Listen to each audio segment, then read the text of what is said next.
तर काय म्हणता मित्रांनो, मी राहतो वर्धेत. तर मग आलो शिवमंदिरात, कारण की आज होता महाशिवरात्री आणि शिवरात्रीच्या वेळेस लग्न लागत होतं बा शंकरजीचं. आणि इकडं भयानक तयारी झाली आणि मग सगळेजण लग्न लावायला गेले ना.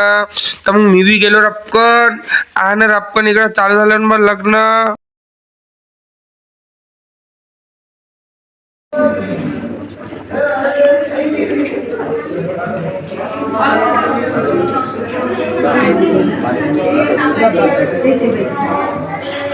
आणि मग आरती झाली ना बा, रपकन चालू.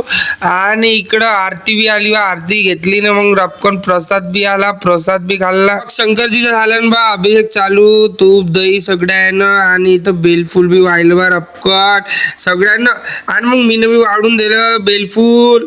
आणि इकडं हार चढवलो बा शंकरजीले. आणि एकदम बढ्यात दिसे शंकरजी. हार गिन चढवणं झाले पूर्ण. आणि इकडं शंकरजीचा लुक तर इकडं भयानकच झाला रे बा, एकदम भयानक. असं तर मग काय भेटू मग आपल्या नेक्स्ट ब्लॉग मध्ये.